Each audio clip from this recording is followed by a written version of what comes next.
In the next hour, we'll be joined by our speakers who will share the basics of grant writing.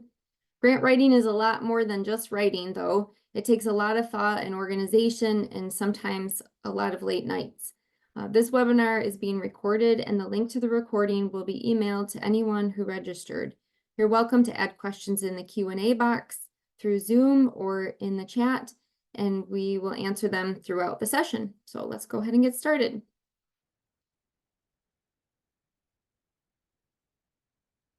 So thank you again for coming to this session. We want to focus on preparing you for grant applications and update you on grants that are coming out through the Great Lakes Midwest Regional Food Business Center.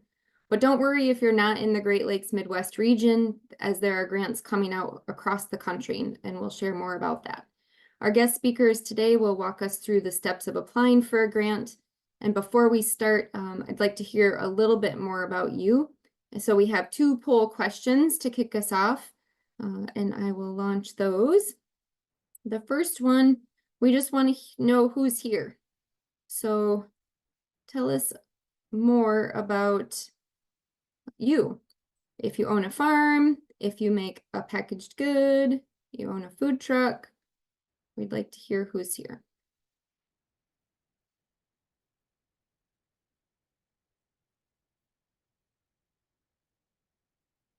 And then the next question is more on the topic of today's webinar. How confident are you in your grant writing skills? So once you get done answering the first one, you should be able to go right into that second one.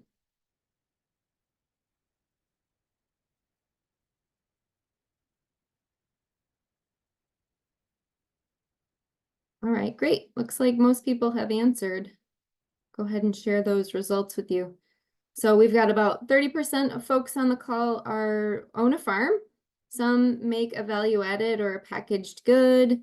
We've got some food service, no food trucks today, some grocery store or co-op owners, and folks who are supporting food and farm businesses like us on the call, and then something else. And maybe if you want to put something else in the chat, if you have that ability, be curious to know what else you were working on.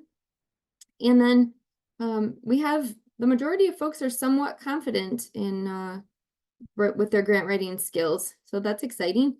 And if you are not really confident or not confident at all, then you're hopefully in the right place to get started today. Okay, well, thank you. Next, I'd like to go ahead and introduce to you our speakers. First, please help me welcome Porchea McGuire, who is a dedicated advocate for Black and Indigenous culture, recognizing the profound impact of understanding cultural roots and fostering community. Her passion for exploring and studying Black culture extends to her commitment for advancing diversity, equity, and inclusion within Indiana's food systems. As the Equity and Engagement Coordinator for the Northwest Indiana Food Council, Porchea draws on her extensive experience and deep-seated dedication to community, agriculture, cultural understanding. She's served on the advisory board for Black Loam, is the executive board president for Partners in Food and Farming, and was the 2024 Wallace Center Community Food Systems mentee. Porchea is the proud owner of Shiloh Divine Farms, where she embodies her vision of creating resilient communities and initiatives that empower future generations. We're excited to have you with us today, Porchea. Thank you. I'm happy to be here. Thank you. And next, please help me welcome John Jamerson. He is the project director of the family-owned farm Legacy Taste of the Garden. It's a Black-owned and operated farm since 1855. John provides technical and strategic experience in creating the visionary outline, collaborating with individuals and organizations to create a sustainable business in agriculture. But John's dedication does not end on the farm. He gives back to the community through programs like 100 Black Men, the United Way, a prison ministry, and so much more. And after seeing the hidden horrors of farming while Black, John developed the Legacy Farming and Health Group and the Indiana Black Loam Conference to provide a space for Black, Brown, Indigenous, and historically underserved producers to have a space to come together. We're fortunate to have John with us here today to share his wealth of knowledge. Thank you for having me. It's a pleasure to be here today. We're excited. Thank you. All right, and then I'll introduce myself and have my colleague Julie introduce herself. So I'm Jamie Rahrig. I've been at the MSU Center for Regional Food Systems for about 6 years now, and I've had the pleasure of working directly with food and farm businesses on programs to help them prepare for lending and access resources to start and be sustainable in their business. And I'll pass it to Julie. She can introduce herself. Hi all, welcome, and to introduce myself, my name is Julie Jesmer. I am the Business Builder Grant Manager for the Great Lakes Midwest Regional Food Business Center, and all of these webinars are moving toward helping people get ready to apply for the Business Builder grants, and so I am here in representing those, and I'm happy to be here. Thank you, Jamie. Thank you. And thanks everyone for letting me know. I just rearranged a little bit here. All right, so Julie and I wanted to start out by sharing, hopefully that looks better, everyone. Julie and I wanted to start out today by sharing more about the regional food business centers. So the business centers were established by the USDA to drive economic opportunities across the region, creating more diversified and resilient food systems.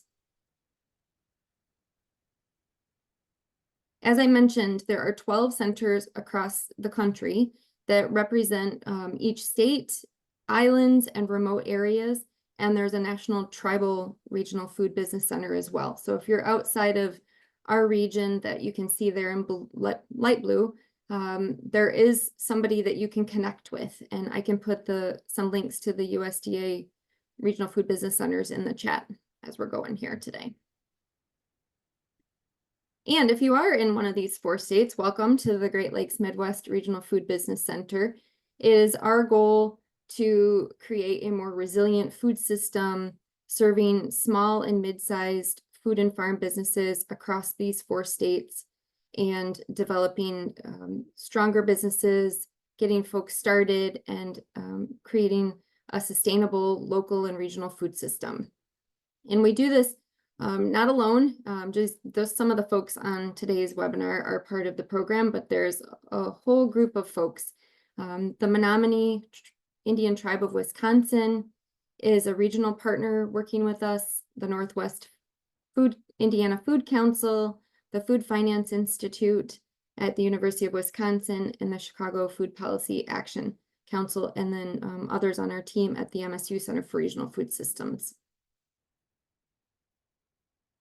And the regional food business centers are to do two major things: to get assistance and help to build capacity to these small and mid-sized food and farm businesses in the region.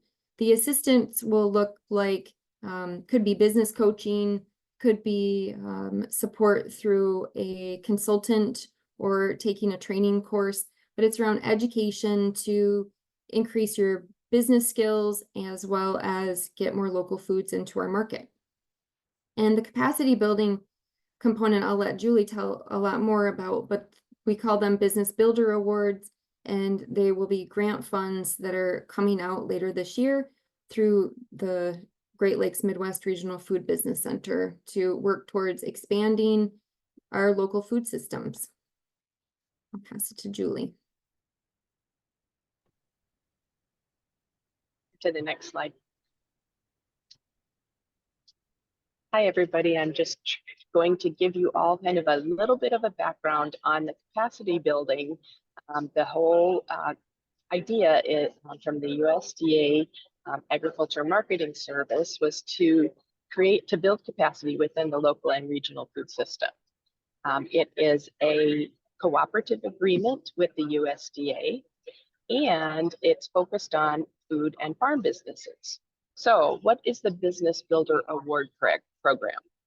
Well, I'll tell you what's on the horizon. We have grants available up to $100,000 total for food and farm business over the next approximately 4 years. What that's going to look like is phase 1, we're looking at farmers and farm collectives or indigenous food producers. And these are focused on post-harvest activities. Anything that would be toward marketing is eligible to apply for the Business Builder Grant. So coming up, we will have webinars, additional webinars to help you get ready for the application process. We are building a frequently asked questions page. We will eventually have office hours. The application instructions and the application formats are being built out right now. So we're looking at opening potentially in mid-November. Hold on, we don't know exactly when that will be, but we're aiming for mid-November. So what you need to know is why we're here today. Get ready for the Business Builder Grant process and other grants coming up. Network and connect with other food businesses, connect with your network coordinators through the Regional Food Business Center. And then we have exciting news. Soon we will be posting for a grant specialist position. And that grant specialist is able to help all of you out when you're in your application process, not just for the Business Builder grants, but for other grants. But we have to get that person on board, and they will be through the Great Lakes Midwest Regional Food Business Center. So I look forward to hearing more about what you're looking for as far as your grant applications. And thank you, and I will pass it on.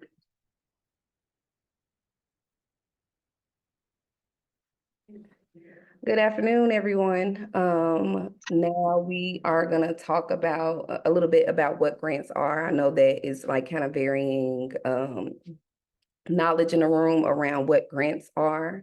But first, to define what a grant is, it's financial. It's a source of financial support. So a grant is a sum of money given by a government, foundation, corporation, or other organization to fund specific projects or initiatives. Unlike loans, grants do not need to be repaid. It's also purpose-driven funding as well. Grants are typically awarded to support activities that align with the goals and missions of the grantor. This could be research, community development, education, public health, or environmental conservation, as well as many other things like the Business Builder grants that are targeted towards farmers and farmer cooperatives. We can go down to the definitions and key the next slide. Okay. Some of the characteristics of grants that I haven't listed on here is that no payment is required. One of the most important aspects of a grant is that it doesn't require repayment. However, recipients are expected to use the funds as specified in their application and in compliance with the grantor's guidelines. It's also typically for specific use. Grants are earmarked for particular purposes, whether it's for a research project, a community program, or infrastructure development. The funds must be used for the purposes outlined in the grant application. It's also a competitive process as well. Grants often are highly competitive, so applicants must present a strong case for why their project should be funded, and only a select few are chosen based on the strength of their proposal and how well it aligns with the grant's objectives. They are also time-bound, so it's typically a time limit on the grants. So it's typically a grant period. Hold on one second, I got lost in my notes here. One second. Okay, so most grants come with a specific time frame for application, project implementation, and reporting. Grantees must adhere to these timelines in order to remain in good standing. I'm gonna touch a little bit on the types of grants that there are as well. So there are government grants. These grants are funded by federal, state, or local governments to support public projects, research, or community services. Government grants often have strict requirements and reporting standards. There are also grants that are given by foundations or corporate organizations. So these private organizations and corporations often offer grants to support causes that align with their philanthropic goals or corporate social responsibility initiatives. These grants might be more flexible, but they're still purpose-driven as well. And then there are project-specific grants, as many other grants that are granted, whether it's private or public. They are intended to fund a particular initiative or program rather than general operating expenses. So applicants must clearly outline how the grant funds will be used for the specified project. So I'm going to talk about the eligibility criteria of some grants.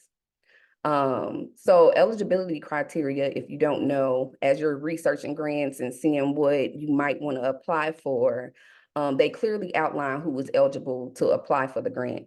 This might include specific types of organizations such as nonprofits, educational institutions, and small businesses.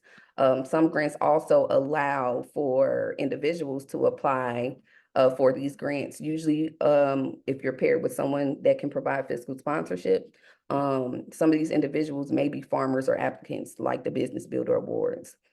They also outline geographic restrictions.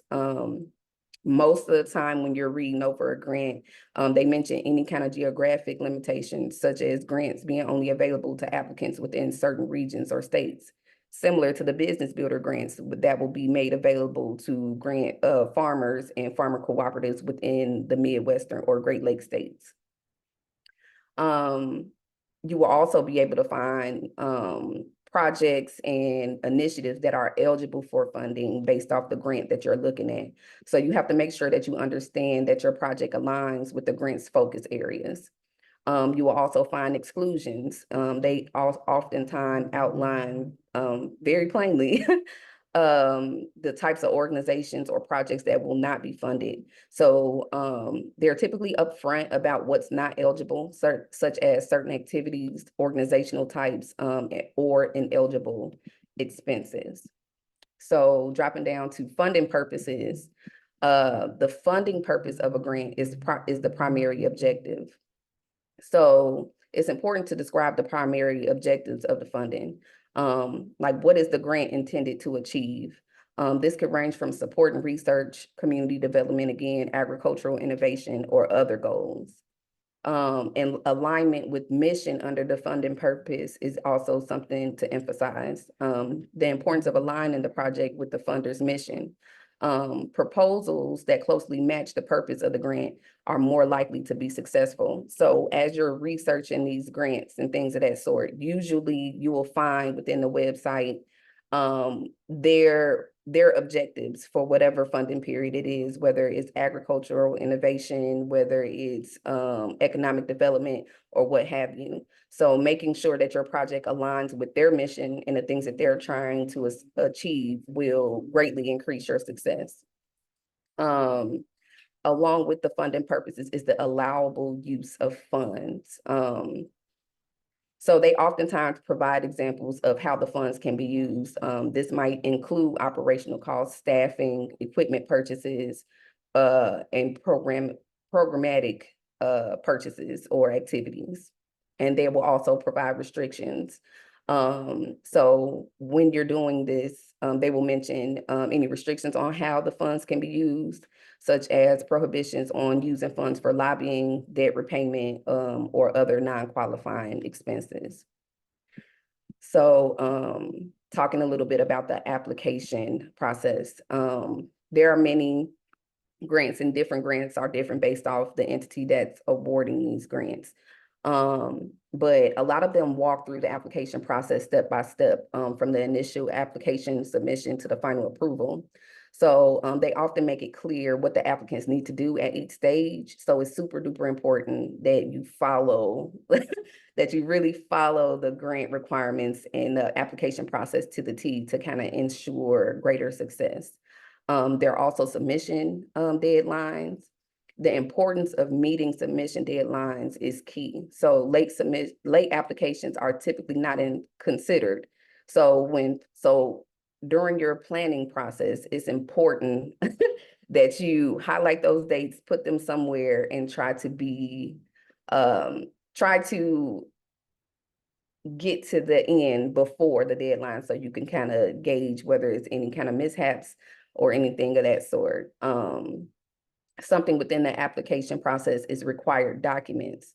So it's very, very important that you review the list of required documents and materials that need to be submitted with the application, such as the project narrative, budgets, letters of support, and different types of certifications that may be required based off the grant that you're applying for and the application requirements.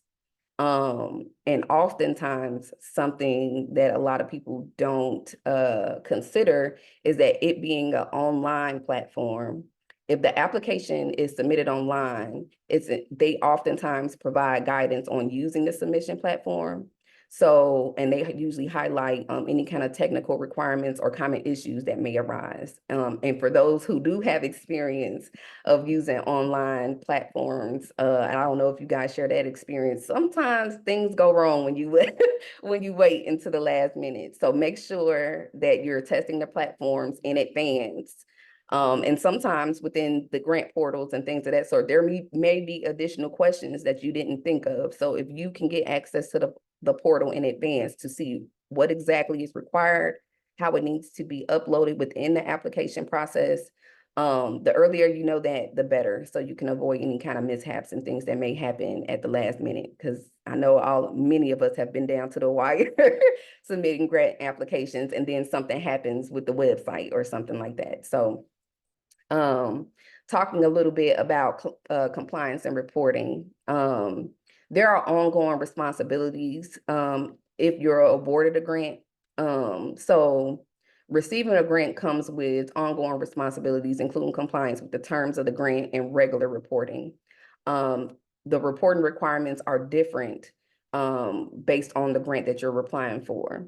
So they also outline the types of reports required, such as financial reports, progress updates, and final outcome reports. They will also specify the frequency and the format of these reports as well. And speaking a little bit around compliance and reporting is a such thing as monitoring and evaluation. It's very important that you're monitoring the projects that you're putting forward and the project progress and evaluating its outcomes, because in your narrative and in your proposal, you will be being very specific about what you plan to do and what the outcome is going to be. So it's very important that through the project that you guys are keeping track of the outcomes, the activities that you're doing, and the people that you're serving, or whatever the outcome is to be. And sometimes funders may require periodic site visits or audits to ensure that you're compliant with the grant as well. And if you're not compliant, there are also consequences of non-compliance. So the potential consequences of non-compliance might include returning funds or ineligibility for future grants, or sometimes at the extreme legal ramifications. So whatever you put in your project is very, very important that you do that. And if anything changes, most grants have a coordinator or a touch person that you can reach out to, that if you do need to make some modifications, it will be helpful to contact them and stay in frequent contact with your grant administrator, so that you know if you come up with any hiccups, they can kind of help you through that process. Okay, matching funds. Okay, so matching funds are very important. Matching funds demonstrates the applicant's commitment to the project and involvement of other stakeholders. So sometimes if there's a grant, and maybe John, you can hop in here. I think like the EQUIP grant, I believe there's matching funds required. So with you providing matching funds, it kind of shows the funder the commitment, like, hey, I really want to do this. I'm even willing to put up other money, or I have some support of my stakeholders or community members in providing these matching funds. They also provide, oh, go ahead, John. Sorry. Oh, I was gonna say, one, excuse me, my computer went down, so I'm on my phone, and not able to get my video to come on. But with those matching funds don't always have to be monetary. Yeah. Sometimes you can have matching funds as far as when the people that you're working with, they can match funds with products that they might be able to supply you with services that they may be able to supply you with, and also with their time.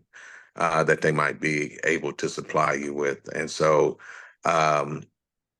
sometimes you have to read into it, ask questions of whoever is administrating the grant, and see if those matching funds have to be 100% dollar per dollar. Sometimes you can get people who say, "Hey, I will donate time to you to your project," and volunteer times they have a certain rate that they can provide that for, and sometimes even just their services within itself. If they have a rate for those services, you can utilize that as well.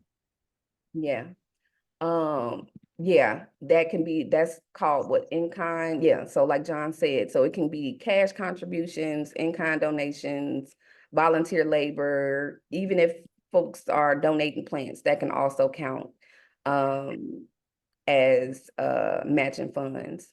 There are also ratios that are usually specified as well, such as a 1-to-1 match, where every dollar requested must be matched by $1 from another source, but that also includes in-kind labor, however. Documentation. So it's also important to properly document the matching funds. Funders often require proof that matching funds are secured and used appropriately. And then touching on the last part of this slide is the time frame. So again, the application period. It's very important to know when the application opens and closes, because it kind of gives you that window of how long you have to put your project and things together. Project duration is another thing. Some grants may be for short-term projects, while others might fund multi-year initiatives. So that's something that's very important to know. Use of funds. So a lot of the grantors will provide guidance on the time frame within funds must be used. This can include deadlines for project milestones or other specific spending deadlines as well. You will also probably be provided with a reporting schedule. So it's a timeline for required reporting both during the project as well as after its completion. So it's important that you guys understand like when the reports are due and the importance of adhering to the schedule. Yeah, so now let me, since we're speaking about funding and funds and things, it to me would behoove you to have your funds for these grants in a separate account from any other account that you have. A lot of times, people who receive grants fall into trouble by commingling their funds together. When there are grant funds that are specifically set aside for a specific purpose, you can't take that and say, "Oh, let me move that over here, do this with it, and then I'll put it back." Uh, that's how people get uh, appropriating the funds. Not that is not in compliance with the grant, and as well as making sure that you have, as Portia was saying, a good track record of what you do with the money, making sure that you're spending things in the proper place. So if you have money that is for, we'll just say supplies and stuff, but you're using that for travel, um, that can get you in trouble as well. And so make sure that you have everything documented, and make sure that everything that is being utilized specifically for what the grant requires you to do, will be very beneficial for you. And when people are able to see that you're able to follow the guidelines of the grant, and able to report out what you've done with the grant, the funds, and the documentation of your outcomes, then it makes it a lot easier for you to continue to receive more and more grants. Okay. You can move on to the next slide, 15 and then 16. And I can talk a little bit about preparing to apply for a grant. One of the first steps in preparing, oh, thank you, John, also for all of that, because that's super duper duper important. Do not commingle your monies. It just helps just for transparency, and just so you don't make any mistakes. I think that's very important. But moving on to preparing to apply for a grant. One of the very first steps is researching potential grants, identifying relevant opportunities. You can start by identifying grants that align with your project's goals and objectives. You can use databases, grant directories, funder websites to kind of find potential opportunities. Sometimes a simple Google search based off of keywords that you can pull out of your project can kind of help identify things. But there are different search engines, philanthropic websites and things that may have funding available for your project.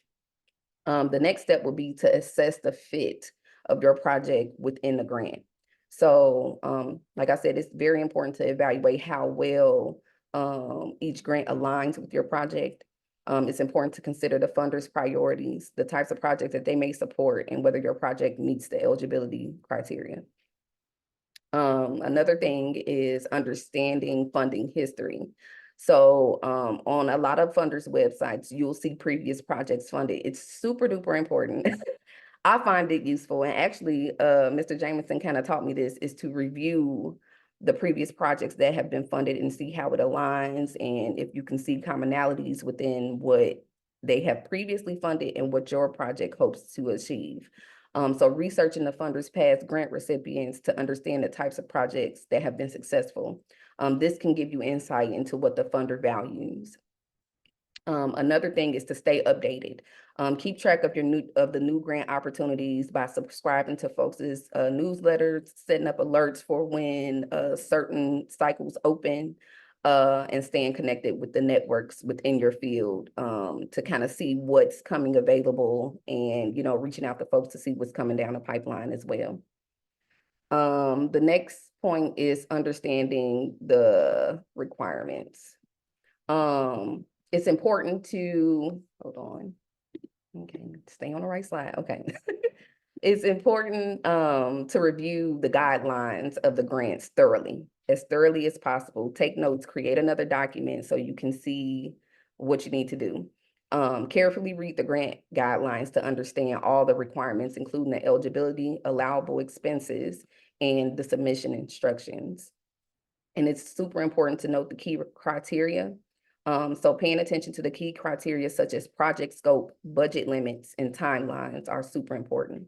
And make sure that your project fits within these parameters before investing the time in the application. So something that I do is I just read through the whole application to make sure, first to see what information I need to gather, but just based off, like some grants require you to have a minimum operating budget. If you don't have that, this may not be a good fit for you. Also, something important is to clarify your doubts within applying for a grant. If anything is unclear, make sure that you reach out to the grant's contact person or review the frequently asked questions section that's typically provided by a funder. It's better to ask questions early than to submit an incomplete or incorrect application. So that's something super important. If you ever don't understand a question, usually they have their contact person available via email or by phone to be able to provide the information or clarity around any questions that you may have. And then another thing is compliance, understanding that any compliance requirements such as certifications, audits, or matching fund obligations, and making sure that your business or you as an individual or your organization can meet those obligations is something that is also of very much of importance. One of the key things is developing a strong project plan. So clearly defining goals and objectives, outline what you aim to achieve with the project, make sure that your goals are SMART goals, specific, measurable, achievable, relevant, and time-bound. Is super duper important and will also kind of help reviewers navigate through your application more efficiently. Detailing the implementation strategy is also something of importance. Developing a clear plan for how the project will be executed, including timelines, key activities, and responsibilities that you and the grantor may have within the grant application. The more detailed and realistic your project plan is, the better. Also anticipate challenges. Identify potential challenges or risks that may, and describe like how you make plan to mitigate them. I'm trying to think of an example. For instance, if you host an event and you're having an outreach event and your goal was to engage 45 people, and you didn't hit that milestone, what are some, think of advance of something that you can do to kind of increase those outcomes if you know historically that people may not show up, or, you know, try to be creative on trying to hit those milestones as much as possible. So like funders appreciate applicants who are prepared and have contingency plans as well, is what I found. So for your plan A, always have a plan B, C, and D. Mr. John also told me that. Yeah, And I wanted to step in on that a little go bit. ahead. I have a little strategy that I call under promise and over deliver. Yep. And so, and what that means is, as she was saying, if you have on an average where you reach 45 people, instead of saying, hey, I'm gonna hit this number every time, you might want to lower that number to maybe 35, put it into a range that even if you under hit what you normally achieve, that you'll still be within that range, because it looks a lot better when you're saying, hey, I'm gonna get at least 35 and you're hitting at the 45 range, and they're like, okay, these guys are doing above and beyond what they're saying, opposed to saying, you know, hey, I normally hit 45 and I'm gonna strive to get 50 or 60, and then you fall below that range, then it looks as and appears as if you're not meeting the goals and stuff that you're doing. You want your goals to be challenging, but you also want them to be easily obtainable as well. Absolutely. Mr. Jamerson taught me that. I actually have it on my wall here behind my desk, under promise and over deliver. Over. Yeah. Yep, over deliver. And that's something that has been super helpful in my grant seeking activities as well. The last little point I want to make under developing a strong project plan is a sustainability plan. So a lot of times in a grant application, the grantor will ask you how, you know, if once the grant period ends, how do you plan to keep this project moving? So like discuss with your project team how the project will continue after the grant period ends. Funders are often interested in the long-term impact and sustainability of projects that they support. Okay, so the next point will be gathering necessary documentation. So preparing financial statements is something that falls under this topic. Ensure that your financial statements, such as income statements, balance sheets, and budgets, are up to date and accurate. These documents are often required to demonstrate your organization's or your business's financial health. Making sure that your organization is healthy financially is also something that funders look at to make sure that, sorry, hold on, let me close the window. It's busy on my street, so. So they look for that to see that you can appropriately manage funds and will use this, the grant for the purposes that it's intended for. Another point under gathering necessary documentation is collecting resumes and biographies. So gathering resumes and bios of the folks that will be involved in the project makes sure that something that's also of importance is highlighting their relevant experience and qualifications. So for instance, if you are pursuing a grant on trying to become a value-added business, it really wouldn't be important, even though you may have like a friend that may be coming and helping you envision, but she's a kindergarten teacher and things of that sort. And her experience, even though she's helping you with the visioning, is not really relevant to that. That really wouldn't be useful because I find that grantors are looking for subject matter experts or people with experience of meeting those objectives within the grant. So they're looking for like a capable team to execute. Obtaining letters of support. Securing letters of support from your partners, stakeholders, or community leaders. These can really strengthen your application by showing a broad backing for your project. I'm gonna let Jamie talk a little bit more about obtaining letters of support now. Do you want to do now, or I just have one more point under here if you want? Sure, I'll go ahead. Okay. Since you teed me up, thank you. So Okay. letters of support are not always required, but they're usually recommended, has been my experience.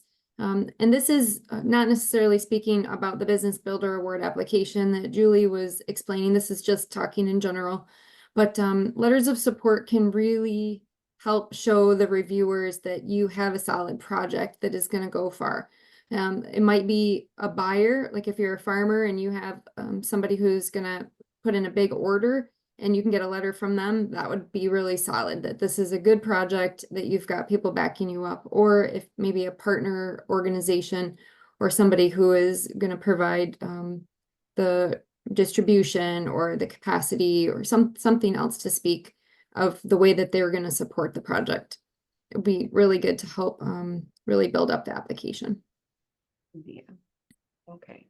So my last point under gathering necessary,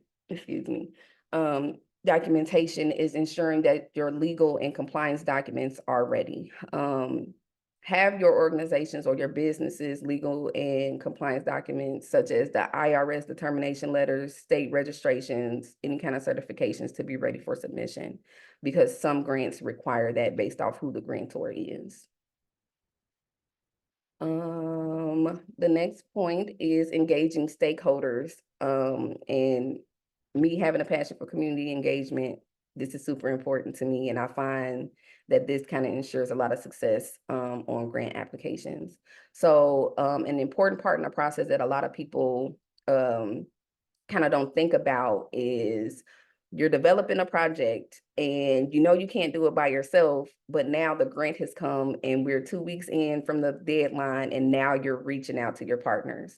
So it's important to involve your key partners early, engage your key stakeholders early in the planning process. Then it's just not your partners. It could be collaborators or community members who will be involved in or affected by the project as well. Something else that's important is to seek input and feedback. Use the folks that it'll be serving feedback to kind of refine your project plan. Have a few key folks that are trusted that you can review this with and be like, hey, what do you think?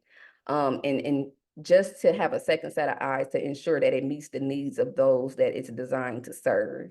Their insights can also strengthen your proposal as well. And then something to do early on is securing commitments, obtaining written commitments. And I live by this. If it's not written, it didn't happen. Okay.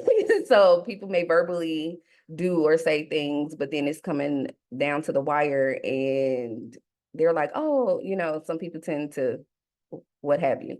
So obtain written commitments from partners or collaborators outlining their roles and their contributions to the project that you're trying to develop. This can be included in your proposal to demonstrate solid support as well. And my last point under there is to communicate continuously. Keep your stakeholders, your community members informed throughout the application process, especially if their input or support is critical to the project's success. Okay, down to the draft and review a proposal. Starting with a strong draft. So there's a lot of grant writing services. And I know that after the webinar, we're going to send out some resources and things of that sort for you guys to kind of look into to figure out how to start with a strong draft proposal.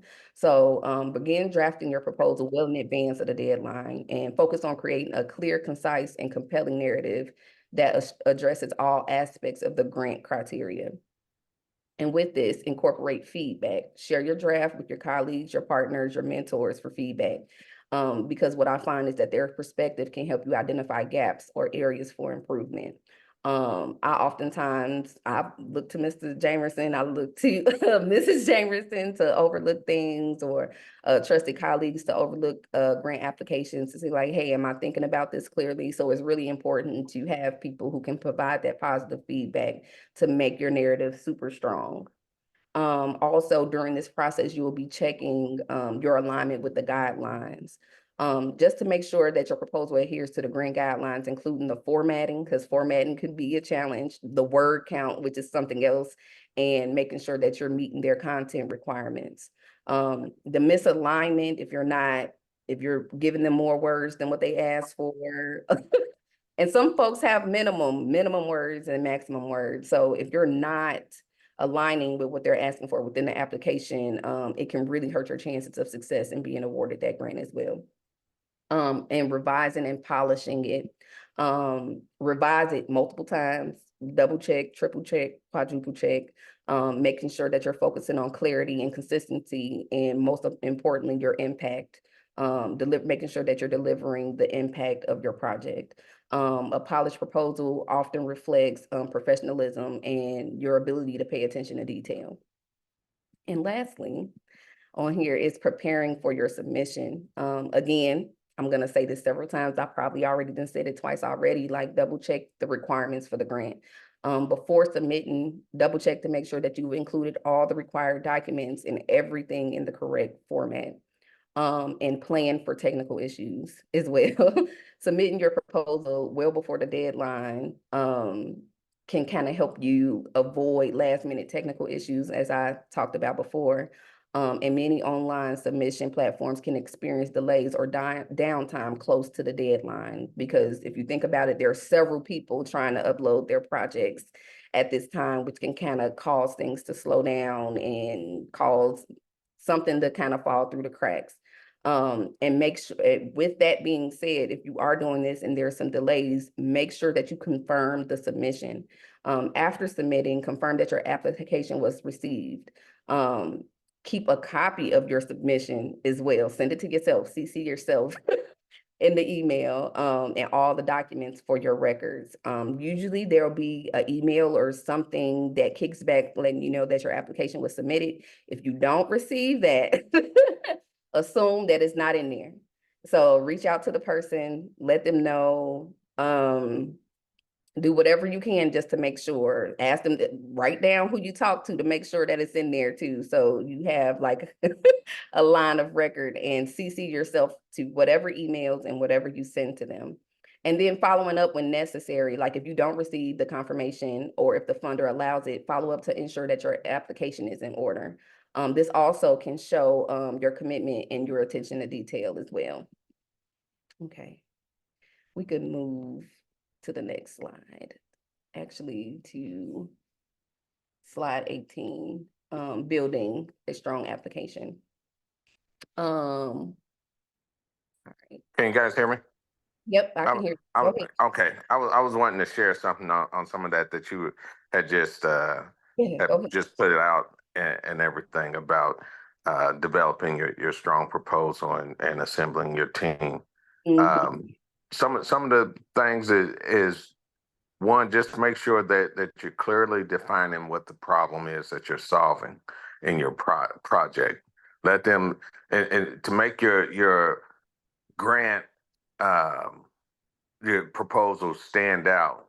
If you can clearly define why your grant is needed, that definitely helps with them seeing that, hey, this one here stands out because I can see that they're not just applying for the grant due to the specifications of the grant, but they also recognize the need in the areas in which this is needed. And sometimes it's just by finding that special niche, not the common ones, not the ones that everybody else is looking at, but if you can find that special niche within that grant that you can stand out, that helps you a lot too, as well as and that comes with detailing what your project plans, your goals, and your objectives are. And one of the other main things that really hits hard when people look at it is your budgeting. Making sure you're creating a detailed and realistic budget. You can say that, hey, I'm gonna go. I just need $5,000 to go back and forth to across the state or across the country or whatever it is that you're doing.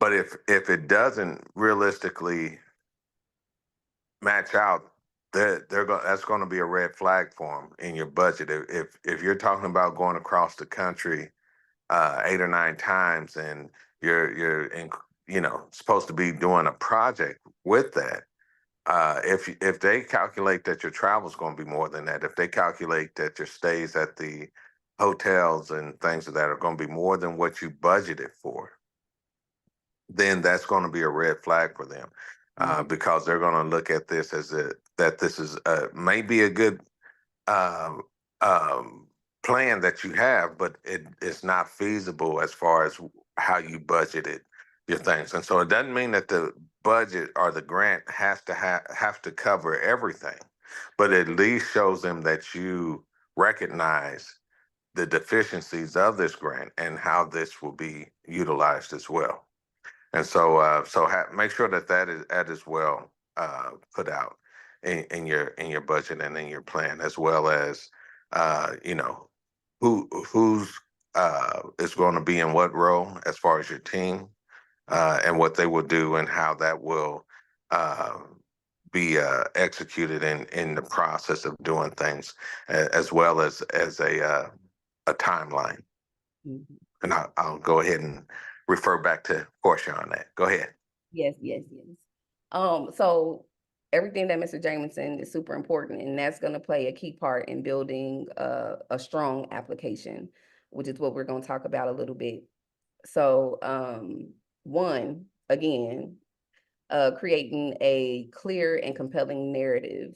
Something that I've learned to do is implementing a storytelling approach. Start by framing your project or initiative as a story. This is important to kind of engage the reviewers by clearly articulating the problem, your proposed solution, and the expected outcomes. And it's important to make sure that you're doing it in, like, sometimes when you tell stories, you kind of go off on a tangent. I'm one of those sometimes, but it's important to tell the story with clarity and focus, and making sure that your narrative is concise and stays on point. Avoid different jargon or overly complex language. And remember that the goal is to make your proposal easy to understand and compelling to the reader. So using a whole bunch of big words or jargon that folks may not be familiar with, or if you're using like the term BIPOC, put in parentheses Black, Indigenous, and people of color, so folks understand what it is that you're talking about. And as well as making sure that you communicate the connection to the grant goals. It's important to directly align your narrative with the goals and the objectives of the grant, and show how your project fulfills the funder's mission and priorities within that. The demonstration of need and impact, again, within your narrative is important, like Mr. John said, to articulate the problem. Make sure that you clearly, as clear as possible, define the issue or need that your project addresses. It's important, something that I learned is to use data. If you're addressing a problem that's addressing a specific community or a region or a state or something like that, there's usually data available that will kind of back up what you're stating. So this is the problem. Here's some statistics here, or using community testimonials or an article that you've seen or real world examples to kind of illustrate the urgency and the importance of the problem. It's something that's super important to have in your narrative, and highlighting the impact and how your project will make a difference. Like what changes will it bring about? How would it benefit the community environment or the target population that you have? And quantify the impact whenever possible. For instance, is a group of farmers that are doing food distributions. They've been tracking, this is how many folks are in need in this area using metrics that was gathered by that particular county. But this this impact, I've been able to serve 100 people in this community every month. So being able to have numbers and that measure direct impact based on your project, whether it's current or historically, is something that's super important to put within your grant application, as well as the sustainability and long-term benefits. It will be useful to kind of discuss how the impact of your project will be sustained over time, like I mentioned before, and funders often want to know that their investment will have lasting effects. So if start thinking about like when the money runs out, what can we do? How can we support this project to keep it moving? And then as Mr. Jamerson already spoke about, like developing a realistic and detailed budget. Accuracy is key, as he said, preparing a budget that accurately reflects the cost of your project. Avoid underestimating and overestimating your expenses because you will be looked into and it can appear as if you didn't do your diligence and your research prior to applying for this. And sometimes after a set amount of money is set aside for a particular expense, it's hard to kind of get it reallocated. Itemizing costs. This is something that should be done as you're preparing for your application. Breaking down the budget into specific line items, detailing the costs associated with each aspect of the project. The transparency really will kind of build trust with the funder and also kind of allow those justifications of the things that you're spending. Include the justifications as well, like provide explanations as to why certain costs are necessary. This can kind of help reviewers understand the logic behind your budget and its alignment with the project goals. And again, something that's also important, like if you can, or if you have access to in-kind contributions, consider the in-kind contributions that maybe stakeholders can contribute. Highlighting any kind of in-kind support or matching funds that will supplement the grant will also kind of demonstrate broader support for your project. Oops, hold on. Okay. Porchea and John and Julie, we're almost at time. I'd like to keep us going, and for folks who have to jump off, know that we'll keep going and recording this information, if that's okay with you. That's and fine. Thank you. And That's I'll fine. put the link for the survey in the chat too. Just a quick 2-question survey, if you all could, if you need to jump off, but if you could take that survey, we would really appreciate it. And please look for an email from us with the recording link and some great resources for you that we'll be sharing in the upcoming weeks. Okay. Mr. Jamerson, would you like to talk about the highlighting the business, the last few points on the slide? I know I'm a little long-winded. No problem. Can you guys hear me? Mhm. Okay. Yes. And doing your work here, you need to basically my point of view is making sure that you're working within your capacity of what you're able to do. I like to always suggest people to stay in their lane, so to speak. If your process is basically, we'll just say, doing hamburgers, because you see somebody doing well in ice cream, that might not be your area to jump in. That might be somebody that you might consider collaborating with, somebody that's in that lane that might help you out in that area. But work in a manner, as I said before, highlighting under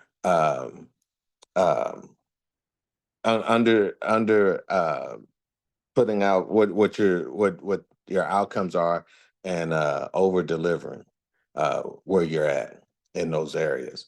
You want to make sure that you're able to be comfortably within your wheelhouse. You also want to make sure that you're comfortably able to achieve that. A lot of people I see in these grants take on a lot of things, which with me, I'm into farming. So I'm not into accounting. Not that I can't do accounting, but that's not my wheelhouse. And so make sure that if this is something that is needed, make sure that you have those people within your group that you're putting things together that can take care of those things. Once again, me being into farming, if I'm trying to make sure that I'm capturing videos and things of that nature, put into your budget, put into your program, working with others.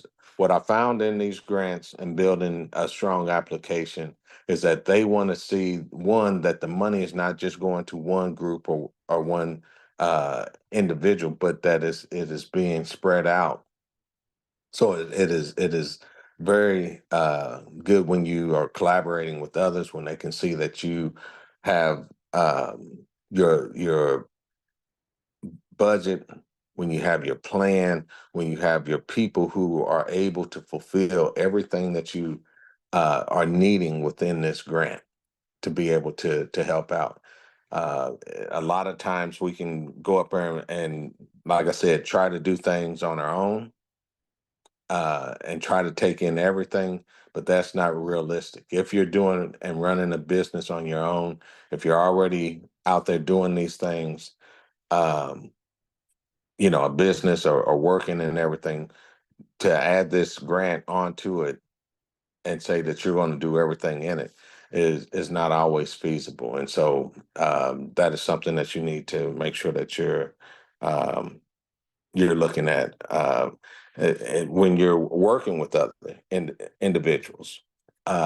Sometimes it's good to have things in it that is not always something that you would think about. So like with us and the grants and stuff that we put in, if we're working with other farmers and helping them out, for example, we always bring in other individuals who might have a strong background in business or a strong background in accounting or and things of that nature.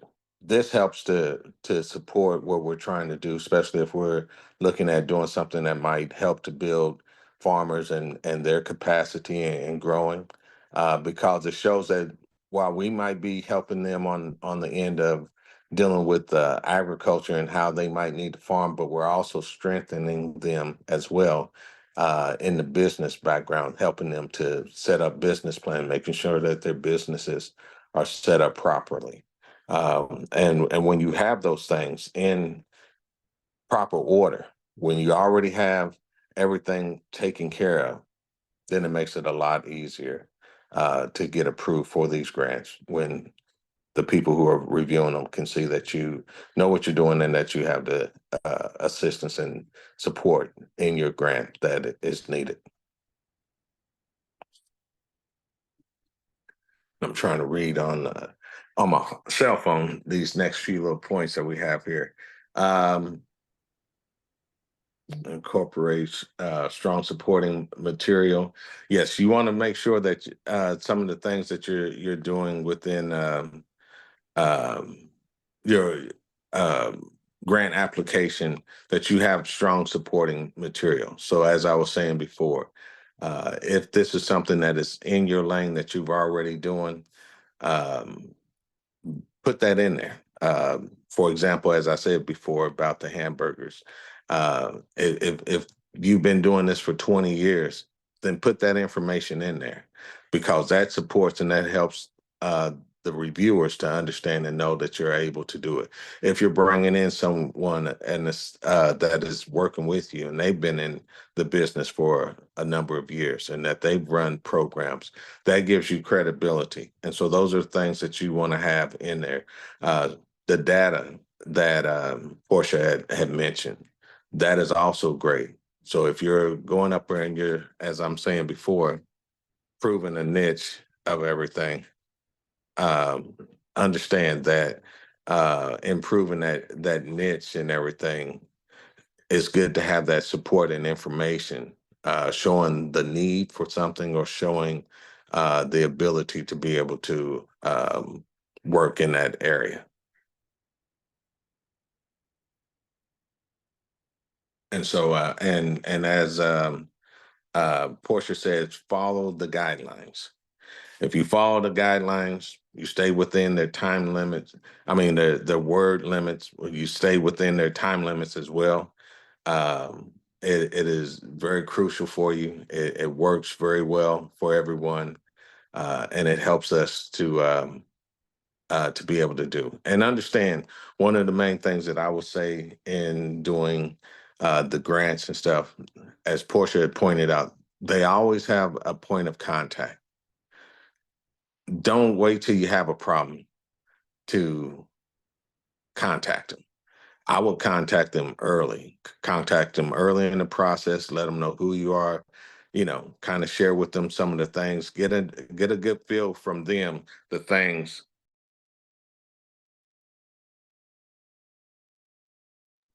I think he lost it. But yeah, like John was saying, just get familiar with the things that they may be requesting, the things that they would like to see within the application, and things of that sort. And the last point on here is to proofread and revise.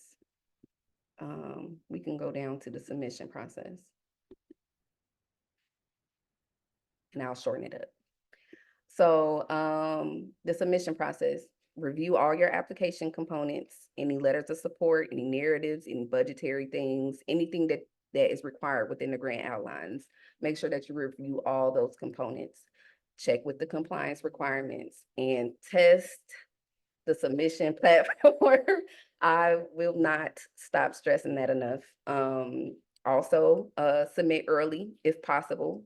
Confirm the submission receipt and follow up to make sure that it's received from the touch point person that is assigned to that particular pot of funding. And then the next part will be to prepare for the next steps. We could go down to after submission. So after submission, this is the next steps that you need to follow. Make sure that you monitor the application status. A lot of times they will let you know when you should hear something. Sometimes based off the amount of applications that may be submitted, you may not hear back within that time frame. It's okay to reach out to that point person to see like, hey, how is it coming? And they'll usually let you know what is happening. But also be patient. So don't blow their phone up. Don't send them multiple emails if you don't hear it back, because the grant reviewers are probably super busy, and the administrator of this grant is probably super busy trying to go through the selection process. Also prepare for a potential follow-up. So there may be clarifying questions that the grantor may have. There may be other documents that you may need to submit.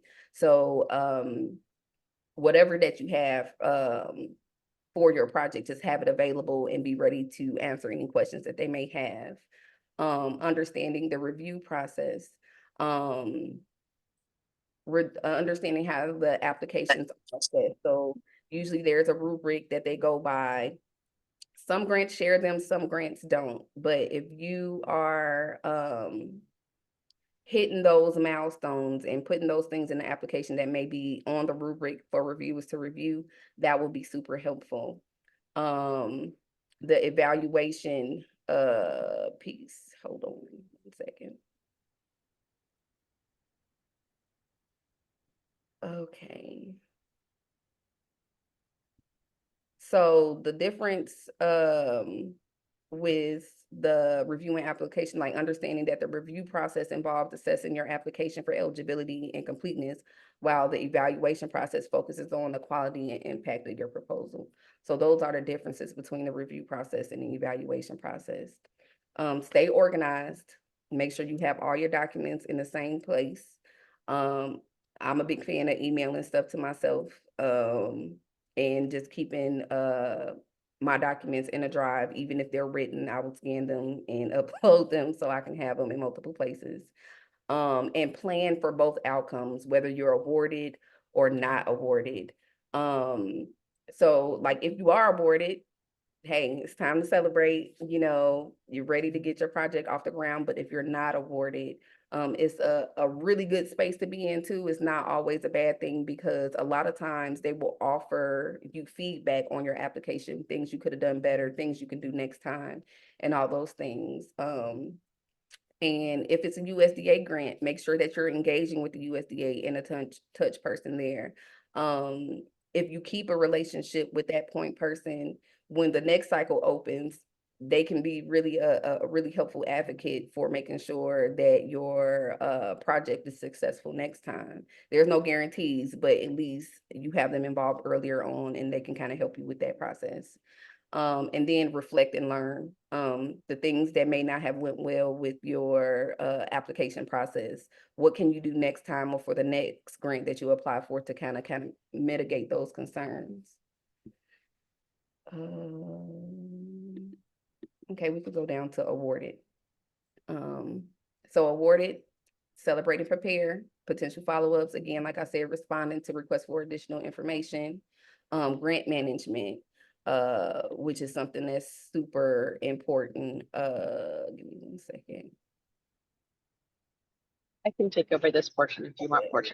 Yeah, go ahead, Julie.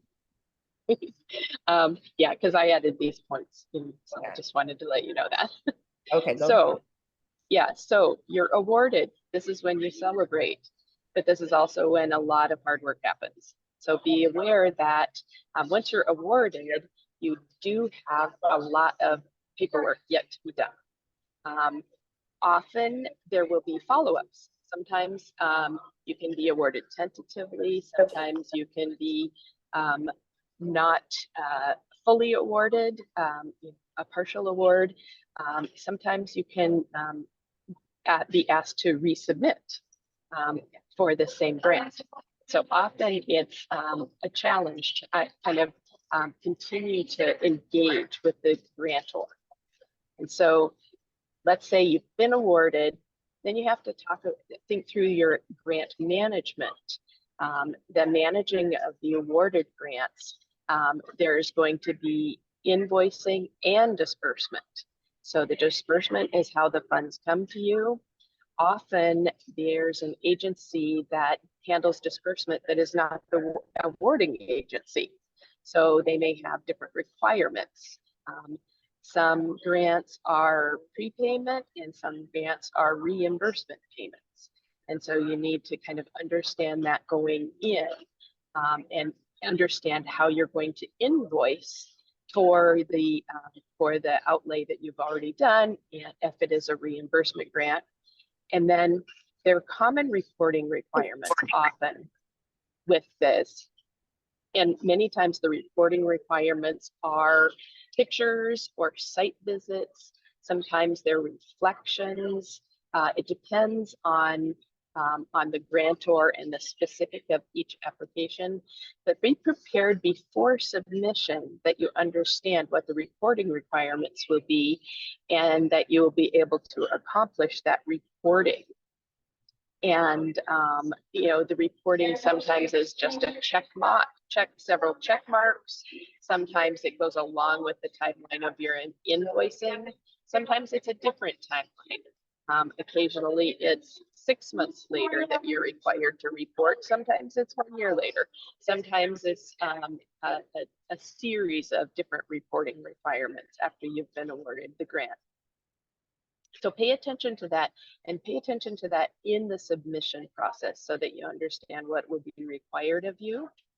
And then what we were talking about for reporting versus evaluation is reporting is what you, the information that you provide to the grantor, and then the evaluation process sometimes can come up to a year or maybe even 2 later. Where the grantor says, okay, our whole grant package is done. Now we need to go back to all of these grantees and get an evaluation created.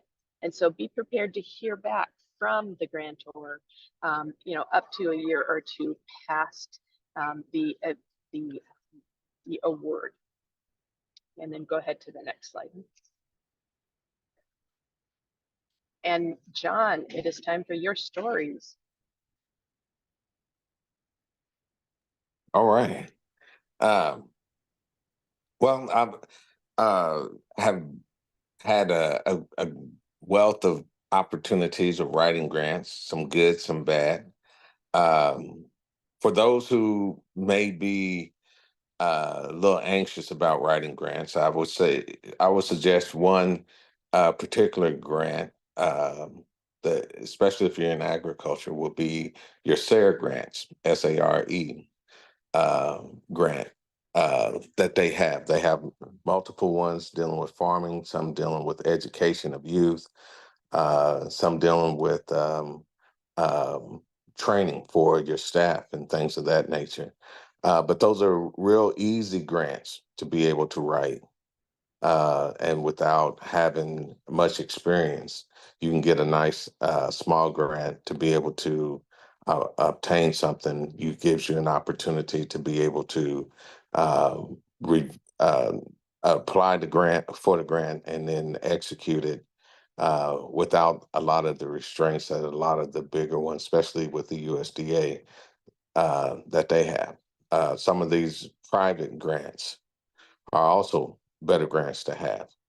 Um, I'll share this story with my first grant that I got, which was a SARE grant. And it happened during the time of COVID.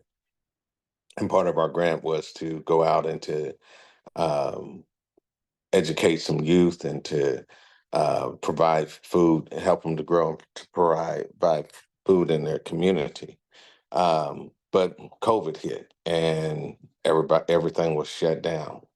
Um, So what do you do when you're supposed to meet up with people? What do you do when when something happens and you're not able to execute your grant in the manner in which you have spelled it out?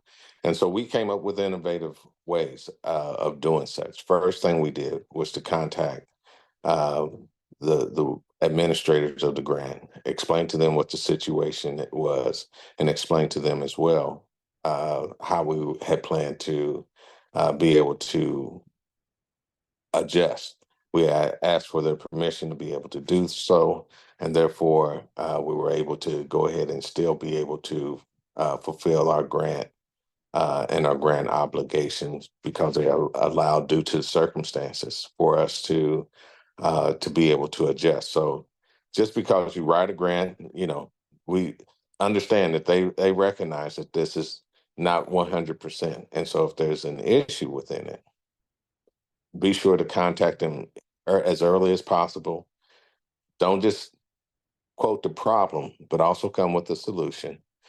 Most of the time, they'll hear your solution. Sometimes they'll come with their own solution, and you can work together to come with an agreement in those things. A lot of times, I've seen in dealing with grants where, as I pointed out before, where money has been mismanaged, and individuals get in trouble for um, pulling money from a certain area and utilizing it with all intention of putting it back, even if they do put it back. But sometimes, especially when you're dealing with government funds, sometimes you can easily get audited for the things that you've done, and you want to make sure that your funding is in the proper space and proper areas that they're in.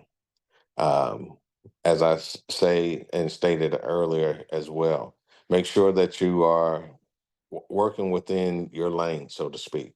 That you're working in an area that you've been working in, that you can go up there and be able to show that support and ability to be able to accomplish what you're putting in.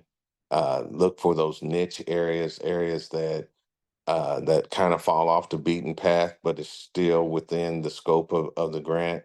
That gives you special consideration sometimes by being able to reach an area that the majority of people aren't doing. So if everybody is in it, for example, going for the red M&Ms, and you decide that you want to go for the blue one, if there's only one or two that's going for the blue, they'll recognize that, hey, these are some special ones over here that we might need to consider as well, so that we don't have an overkill in a sense on the red ones. And so just doing with those types of things, those are good things. Do your follow-up. As Porchea had pointed out, after you submitted your grant, be sure to check in and find out how are things going. Make sure that any correspondence is met, because sometimes, you know, it's not that it's always announced with fireworks, in a sense, that you've received a grant or that they're requesting information. So if you go a period of time and you haven't looked at your emails, or something gets overlooked, you can have an awarded a grant, or even be in a position to be awarded a grant. But if you're not corresponding properly with that, if you throw it into a email that gets a whole bunch of junk email for your correspondence, then those things can get lost in there. So it's important to make sure that you correspond back and forth. And finally, I would say, understand that even when you don't get a grant, that is a great time to go in there and learn. Contact the administrator of those grants, ask them for a review, and with explanation as to what were you missing, what were your strengths, and what were the things that they needed to see. Another good way of becoming good at writing grants is also to volunteer to be on a review of grants. And that allows you to see what others are putting in. It allows you to see what the ones who are doing the reviews are looking for. And that in turn will also help you to become a great grant writer, because you now begin to recognize what are the things that they're looking for in order to award uh, a grant to someone. Now I am there. All right. Thank you. That's super valuable information, Mr. Jameson. I appreciate that. And I learned that from him as well. So just to recap some of the key points here from this webinar, thank you guys first for attending. But just definition and characteristics, understanding what a USDA grant is and its specific requirements, preparing to apply, researching grants, understanding its requirements, and developing a strong project plan, building a strong application, crafting a compelling narrative, making sure that you demonstrate the need and the need that you're fulfilling, and the budget, creating a detailed budget, the submission process, making sure that you review thoroughly, submit early, confirm receipt, follow up with the point person. And then after your submission, making sure that you monitor the application status, and be prepared for follow-up questions, and just reflect on further progress for like future grant applications and things that you can do better. And I'm gonna pass it off to Jamie. Thank you, guys. Wow, John and Portia, thank you so much for sharing all of your knowledge and wisdom with us today. Grants are definitely worth going after, but they are very competitive, and there is a lot to know, like Portia and John have explained. Definitely got to be organized, and I think I heard the word prepare mentioned quite a few times during the webinar. So definitely important to be prepared and be organized. All right, so what's next? Next, watch your email for us to send out a recording from today and a resources document. Also, if you selected when you registered that you would like more information from us, we'll keep sending you information about webinars, when the Business Builder grant application information is updated, and announcements about assistance that's coming in the near future. Also, we are doing this series of webinars. So we did one in June on some more basics about getting ready. And also we plan to do one about building your budget narrative and your budget for a grant application, telling a compelling story. I heard that mentioned in this webinar too, how important that is. And then in the future, we'll be doing office hours as the Business Builder application comes out. And as I mentioned, we will put together a resource page that will have a lot of links. John mentioned some grants that you can apply for. There's some others through your State Department of Agriculture. There's a program called Lake Michigan School Food Systems Innovation Hub across the Midwest that you might qualify for. We put out a resource called Funding Sources for Food-Related Businesses that talks about crowdfunding, loans, Kickstarters, grants, all kinds of different funding ideas for food and farm businesses. So that will be coming in your inbox too. And last, thank you again for joining us and hanging in there with us today. Thank you again for joining us and hanging in there with us today. I certainly learned a lot and hope you did as well. If you'd like to reach out, you can contact our partners across the Midwest, or you can go onto our website to learn more, or go ahead and email us at the email address on the screen. And if you haven't yet, please complete the survey and let us know how we did, so we can keep it going and keep sharing information about getting more funding out to food and farm businesses across the Midwest. And thank you, everyone. Thanks, Thank John, Porchia, and Julie. Thank you, guys. Have a great weekend and things. Thank you. Take care, all. Thank you, guys. Been a pleasure being here. I wish you guys could see me. Technology. Thank you, John. Take care. All right. Bye Bye-bye. for now.